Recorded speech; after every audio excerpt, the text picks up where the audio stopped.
Hello, my friends. We're going to learn about the artist Alma Thomas. She was a teacher and an artist for many years. She taught 35 years in Washington at a junior high school. And then her art is abstract and representational of energies and space. She used a lot of different lines and circles. So we are going to try to draw like Alma Thomas, right? So you're going to have a paper that looks like this. Now I take my paper, my friends, because this paper is in a notebook, so it's not separate. So I don't want it to the watercolor to fall off to the other side. But you won't have that problem because you're not going to have a notebook. You're going to have loose paper. All right, so you're going to need crayon or crayons, and you can do it with crayons as well. You're going to be using watercolors later on, and as a finale, if you want, you can collage it also to use little papers to glue onto your surface. Okay, so we're going to start in parts. Part one is you have your paper, write your name and teacher in the back, and on one corner you're going to start with a curved line, almost like making a quarter of a circle. Yep, a quarter of a circle, meaning 1/4.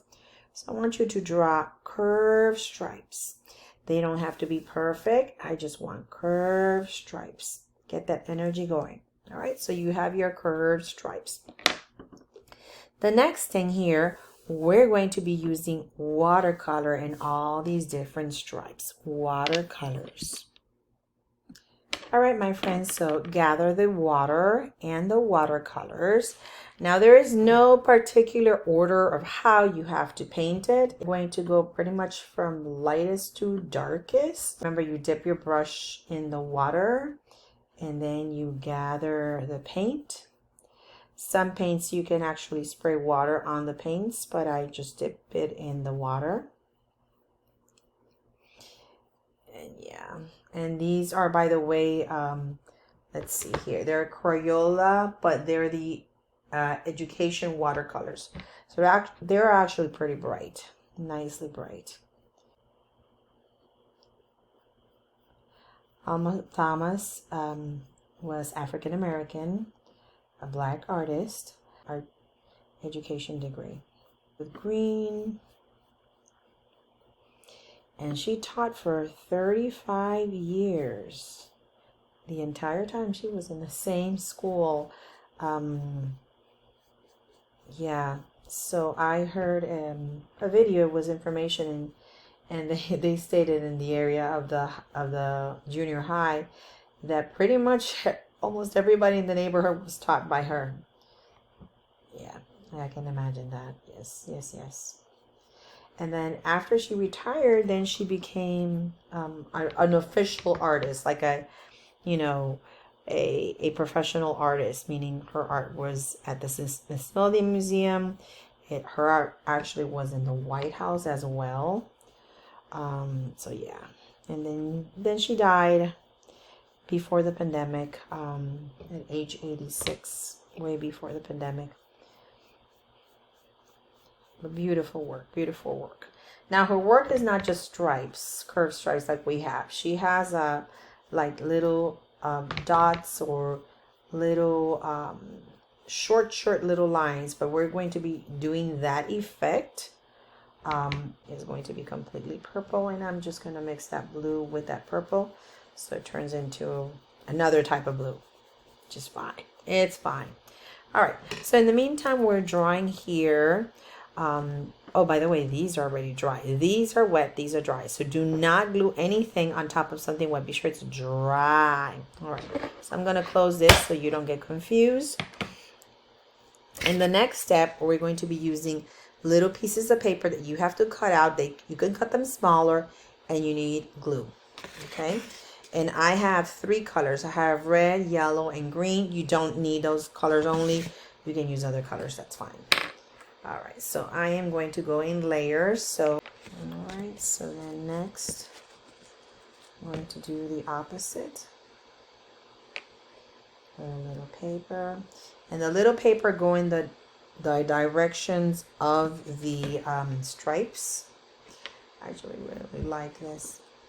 I really like this, and I do see my kindergartners liking that idea. I might use this for first grade. By the way, you can use it with any grade level. You just, well, I would say not any. Let's say up to third grade, but you would have to diversify like the lesson, like make it a little more complex, right? But that way the children have practice, cutting, gluing, painting, drawing. Oops, you can even make designs in between the drawings. Oh, I'm really loving this. I'm loving this. All right, you get the idea? Okay, so I'm gonna do probably one more stripe here so you have an idea, or I'll try to move faster so you can see. Give me a second. All right, my friends, so the magic of movies and video. You see my piece is done. So we had curved lines with the different colors, with watercolors first, and you let that dry. Then you cut little tiny papers, and they're not going to be perfect, but little tiny rectangles, let's say. They could be squares. If you have a little machine that makes circles, fine. Otherwise, cut little rectangles. 3 colors is pretty good. If you want more colors, you can, or even 2 colors. 1 color would be kind of boring. So 2 or 3 colors would be great. And then glue down every single little paper. Give some space in between the stripes, and like that. Now, this assignment, you can do it with tempera paint, acrylic paint, even different types of things. They don't have to be papers. They could be buttons. They could be sequins and other things. But create that effect that Alma Thomas had, which is the curves and the energy of these little tiny pieces here. All right, my friends. Thank you for watching. Adios. Goodbye.